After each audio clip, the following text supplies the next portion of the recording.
반갑습니다. 방금 소개받은 진짜 대한민국 선대위 총괄선대위원장 김경수입니다. 반갑습니다. 세종에 오니까 감회가 새롭네요. 저도 좀 전에 누가 생각나냐고 하는데 대답이 이렇게 갈릴 줄 몰랐습니다. 마음을 모아야 완성이 되지 않겠습니까? 개인적으로는 제가 지난번 대선 후보 경선 출마 선언을 세종에서 했었고요. 그 이전으로 돌아가면 행정 중심 복합 도시로 이제 어쩔 수 없이 행정 수도 이전을 못하고 행정 중심 복합 도시를 건설하기 시작하면서 노무현 대통령이 청와대에 그 집무실을 여민관으로 이제 옮긴 다음에 그 1층에 보면 세종시의 입체 모형도를 그 1층 현관에 설치해 놓고 늘 오고 가시면서 그 모형도를 보시고, 그리고 손님이 오시면 반드시 그 앞에 가서 이 세종시가 이렇게 만들어집니다라고 설명을 하셨어요. 거기에 보면은 비록 그 헌법재판소가 목리를 부려서 수도 이전을 못해서 청와대는 못 가지만 가게 되면 이미 청와대가 어디로 갈지, 관저가 어디로 갈지 그 부지까지 다 정해져 있다고 설명을 하셨던 그 기억이 새롭습니다. 오늘 이 자리가 노무현 대통령님께서 정말 세계적인 명품 도시라는 그런 수식어를 꼭 세종시 앞에 다셨는데, 그 명품 도시를 완성시키는 그 새롭게 출발하는 그 계기가 되기를 바랍니다. 그 실무진들이 행사 준비하면서요, 언론의 편의를 위해서 무조건 그 발표문을 꼭 작성해서 읽어달라고 참고를 하시고요. 개인적으로 그 행정 수도 완성이 노무현 대통령의 꿈이기도 했지만 대한민국의 미래를 위해서 반드시 필요한, 하지 않으면 안 되는 일이다라는 점을 저는 다시 한번 강조하고 싶습니다.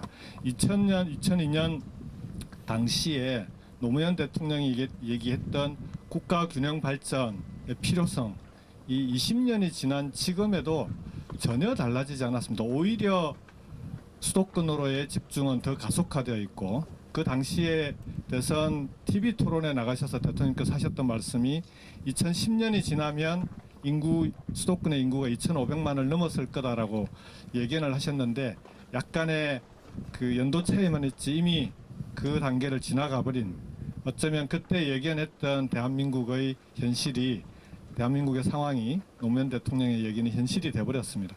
오히려 더 가속화되고 있는 상황입니다. 그래서 지금은 행정 수도를 완성하지 않으면 대한민국의 국가 균형 발전은 있을 수 없다, 이렇게 보는 게 좀 맞을 것 같습니다.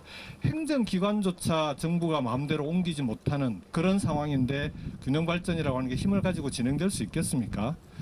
두 번째로 행정 수도를 이전하는 것과 함께 추진했던 혁신도시를 중심으로 노무현 대통령의 국가균형발전이 추진이 됐는데요. 행정 수도가 완성되지 못하면서 혁신도시도 사실상 노무현 대통령이 처음 생각했던 대로 추진되지를 못했습니다.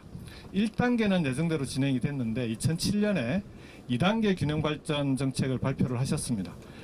2단계 균형발전 정책대로 추진이 됐으면 아마 행정수도도 이전에 더 빨랐을 테고 혁신도시도 지금처럼 그런 모습이 아니었을 겁니다. 거기에는 단지 공공기관만 이전되는 게 아니라 공공기관과 함께 지역의 대학의 수준을 올리고, 그리고 연구소들과 함께 관련된 혁신도시와 관련된 기업들까지 함께 내려가는, 기업들이 함께 갈 수 있도록 만드는 그런 계획이 다 짜여져 있었던 게 2단계 균형발전 정책이었습니다. 그런데 정권이 바뀌면서 이명박 정부가 들어서면서 모든 게 다 수포로 돌아가고 모든 게 다 뒷전으로 밀려버렸습니다.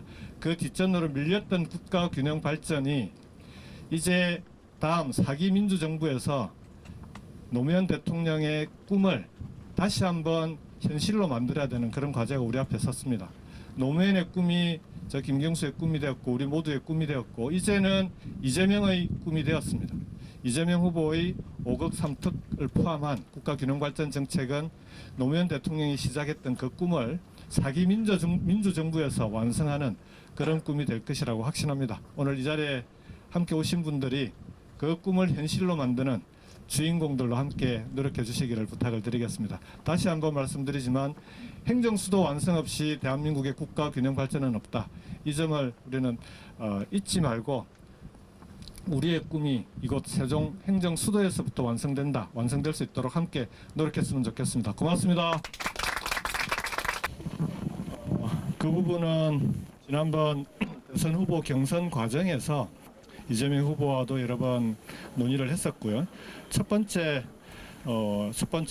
법안을 먼저, 그러니까 행정수도 이전을 가장 빠르게 추진할 수 있는 방법으로 한다. 그러기 위해서는 두 가지 방법이 있죠. 법적으로는 법안을 통해서 하는 방법과 개헌을 통해서 하는 방법인데 두 가지를 다 추진한다. 우선 법안을 통해서 먼저 추진한다. 그러기 위해서는 좀 전에 말씀하셨듯이 이미 관습헌법이라고 하는 헌법재판소의 판결이 있기 때문에 이걸 넘어서기 위해서는 국회에서의 여야 합의와 사회적 합의가 대단히 중요합니다. 그래서 그 여야 합의와 사회적 합의를 거쳐서 법안을 통과시킨다. 그랬을 때는 그 법안이 설사 다시 헌법재판소로 가더라도 이번에는 지난번과 같은 그런 결과가 나오지 않을 것이다. 그럼에도 불구하고 개헌 과정에서는 수도 문제에 대해서는 다시 정리는 해둬야 됩니다. 왜냐하면은 행정 수도만 있는 게 아니라 아까 우리 김태년 의원님께서도 말씀하셨지만 전체적으로 수도 문제는 더 이상 헌법에서 다룰 문제가 아니라 헌법에서는 수도에 관한 문제는 법률로 다룬다라고 해놓고 이후에 수도와 관련된 사항들을 충분히 법적으로 다룰 수 있도록 하는 그런 과정은 필요하기 때문에 개헌은 그런 점에서는 반드시 함께 추진하는 것이 맞다. 이렇게 내부적으로는 정리가 돼 있고요. 이번에 개헌 내용 중에 그러니까 명확하게 그 부분이 들어갔느냐 안 들어갔느냐가 중요한 게 아니라 행정수도 완성은 이미 공약입니다. 이걸 위해서 필요한 법적 조치는 다 하겠다라는 공약이 이미 나가 있기 때문에 그 내용이 이미 내용적으로 포함되어 있다 이렇게 보시면 될 것 같습니다. 네, 감사합니다.